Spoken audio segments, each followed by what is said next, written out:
Ready? Yeah.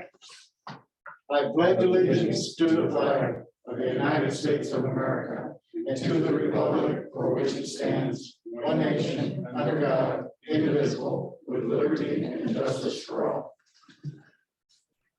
All right, we'll call this meeting to order. We'll roll call. Travis Dunlap, Present. Jim Meeks, Here. Timothy Menyai, Here. Bernie Paparad. Yeah. Bob Christelius is absent. We got approval of the minutes. I have a motion. I move that we approve the minutes. So I have a motion to accept, A second. and I have a second. Any discussion? Roll call. Travis Dunlap, Yes. Jim Meeks, Yes. Timothy Menyai, Yes. Bernie Paparad. Yes.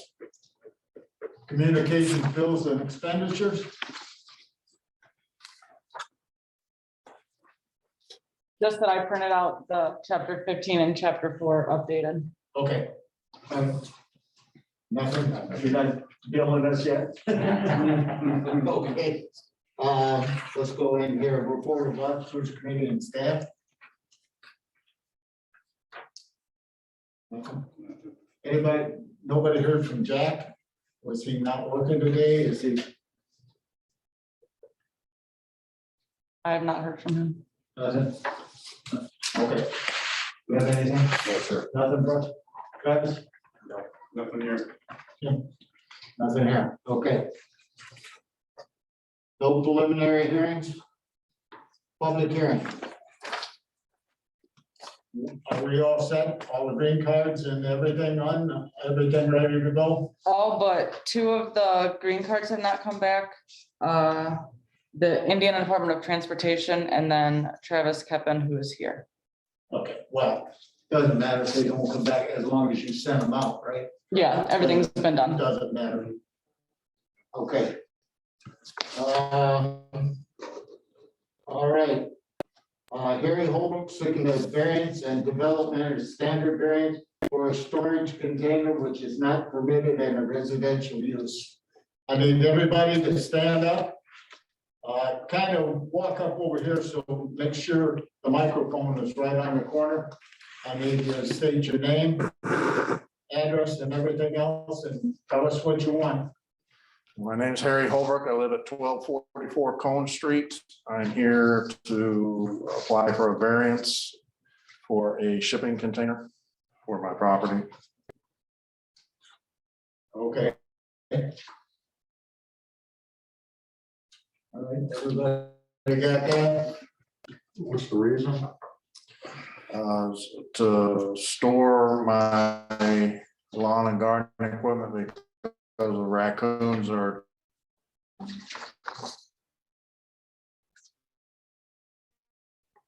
Okay.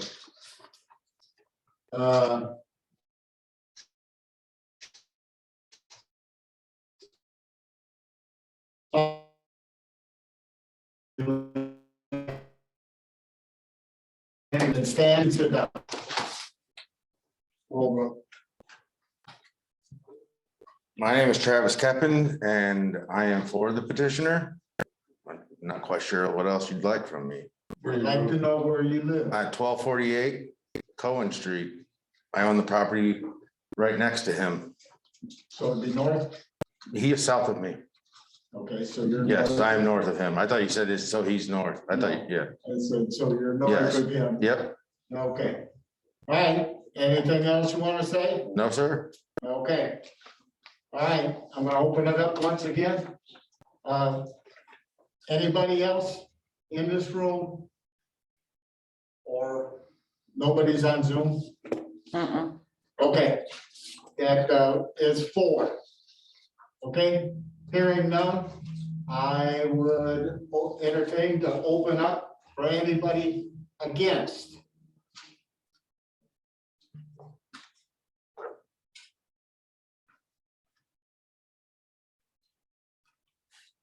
My name is Sharon Hanson, 288 Riverside Drive, and I am totally against a shipping container. I really think that that is going to set a bad precedent for the town of Burns Harbor. What we're trying to do, as I understand it, is to try to make this a far more family-friendly place and to try to upgrade the perception that some people might have of Burns Harbor. Allowing shipping containers can only decrease our property values, while we have been trying to increase the property values around by cleaning up some of the areas. So I am totally against it. Okay, thank you. You're welcome. Anybody else? Okay, Sarah? I'm Sarah Outman, 321 Clifford Way. I'm against this variance. I looked back in the town's minutes to see when this might have started, and going back to 2018, there was quite a bit of discussion on different boards, and I think that the discussion was well considered, and that the town officials had decided that this is something they didn't want as a look in the town. I don't think that the presence of raccoons is something that we can control around town, so I could see that eventually there'd be a lot of people saying they have raccoon problems. I don't think that a residential use is a place for a shipping container.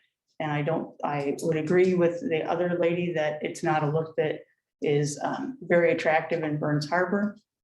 And I guess that's it. Thank you. All right, once again, anybody else here? Nobody's on Zoom, I take it? Okay, if not, we're gonna close the participation part of this program. Do you have anything to say to those two people and rebuttal?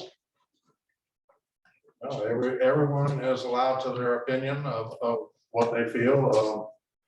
The property I have, after having thousands of dollars worth of damage done by the raccoons, buying another wooden shed to put on my property is senseless. The raccoons cannot chew through the metal of the storage container. That's why I purchased it. Okay, Excuse me? You don't have to buy another wooden shed. You could buy a metal shed. I have a question. okay. All right, You believe that it's, all right, everybody stand up. I need you to come up here so that if, I know yes, nobody's I on understand. Zoom, but it's- My question is directed to both of them. They believe that it is, for lack of better words, a downfall to the community. And my question is there anything that you believe that could be done to it to improve that so that it's not? A shipping container? Yes. No. Oh, okay. Sir, come on in. So in answer to the gentleman's question, that I don't think is really for us to decide. I believe that it is up to the person who is petitioning to prove that what they're asking for is an acceptable use. Because I know in looking at the old minutes, that was one of the discussions that was had by more than one board and commission, that what could, should we look at that? And that was something that had been overturned a number of times. So I guess, I think the point of having people that are from our community that help make these guidelines and rules for us, that it's some of the standards that they have done as either appointed or elected officials is something that we should consider. Okay, thank you. All right, we're gonna close this portion of the public hearing. All right, so no more input from there, and we're gonna start. Who wants to start off?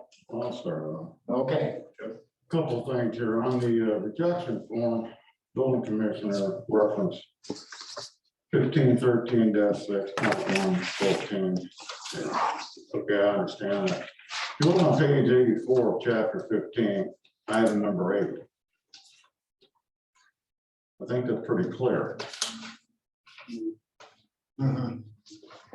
I've been looking at it. I all mean, right. it doesn't say or, I mean, it's pretty clear what it says, so. Mhm. Well, if I could add to this, one of the things that a lot of people come to the board with variances on hypothetically, they have an accessory building, they're looking for something with a little bit more square footage than what's allowed. I thought, okay, let's take a look at this. This is, to me, like you said, crystal clear, but even if we were to take a look at everything, there are so many levels at which this doesn't apply. I mean, for instance, I can't approve it based on the fact that, number one, it's residential. It doesn't match the color of the surroundings. It can be seen from both streets when I go back there. Also, too, it has been there for more than 10 days. And if we set a precedent like this, this is not good. I don't see, I mean, it's quite clear in the circumstances when you read this. I don't see how we get or approve it. And then to add to this, my other concern is taking a look at this. If we grant this variance, these shipping containers, I went and took a look online. These things can be bought and sold. And so this thing is actually, I'm not saying the condition, I don't know what it's in, but these things are going, like the large ones, which I think this is, that's $4,000. And so if we grant a variance, if someone decides to take it out, what, you know, how are we going to prepare for that? It just doesn't make sense in the circumstances. This exception, I think, is setting a bad precedent if we were to consider it. This one is crystal clear as it gets. Well, the only issue is, what Jack say, there's 8 of them in town, in residential properties. I don't think they're all, You they know, could be in resident, but they're not in residential zones. okay, right. Okay, I mean, there's a bunch of them in there which we're gonna have to deal with. Exactly, that's my point. And they're not in residential zones, and it's something we're gonna have to look at about what zone is what and where it's at. And there's some of them, you know, got 6 or 7 there. Why you would have to have 6 or 7 is beyond me, but we'll go from there. Travis, you have anything? No, I'm in agreement as far as point number 8 on 151361. I think really the intent is actually captured as, you know, really in 1513.6 is attached accessory building as far as the intent on the use. However, it's a shipping container. Okay. Well, my deal is, you guys stole all my thunder. And Sarah did out there. I would just not be happy to look out every day at a storage unit. And I could possibly do that because I live in another zone that's not residential.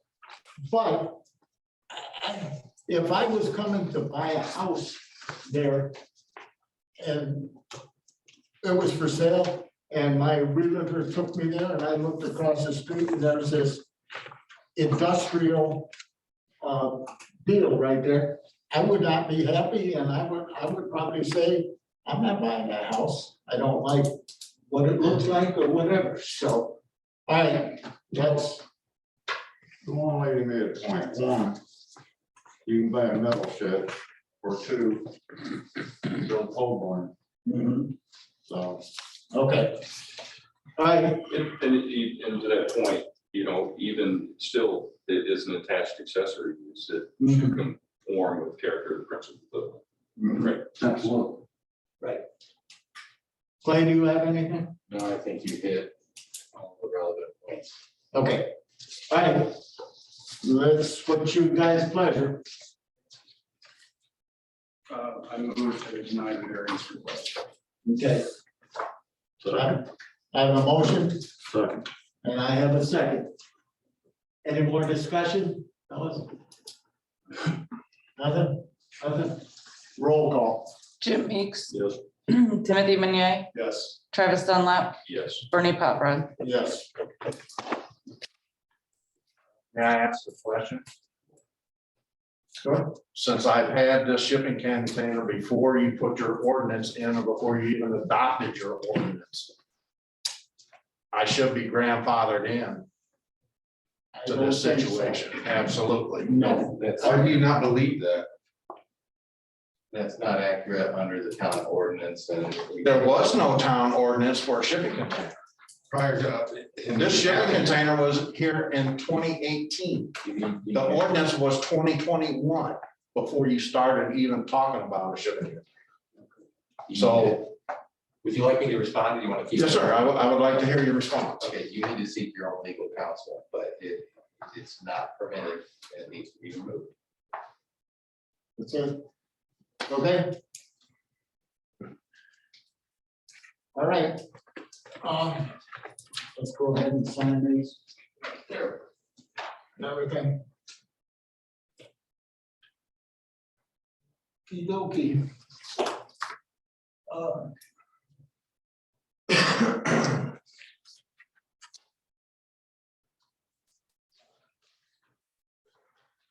So the public hearing's closed and we'll go on with old business. Nothing? New business? We have anything looking like it's coming for next? Not that I've gotten. Okay. Well, I heard there was somebody else gonna come and on basically the same thing. So, For residential, because I believe the ones that were there had been one's removed. in a business park and the Oh, other one's in a SD special district. So I know the one of them, he's removing it. He just needed more time possibly. I think I'll have to get in contact with Jack about that. okay, If it's the same one, that's my recollection from the town council meeting, they just had needed, or because of some personal circumstances in the weather, they're requesting additional time to remove the storage containers from the property. which one is that? I think it's the one that was business park. I'd have to go back and look at it. Yeah, I'd have to. I know who it is. I know who it is. Christopher Soto, I know was one of them. Mr. Soto's one of them, and I don't know who the new guy is, but it's Thompson.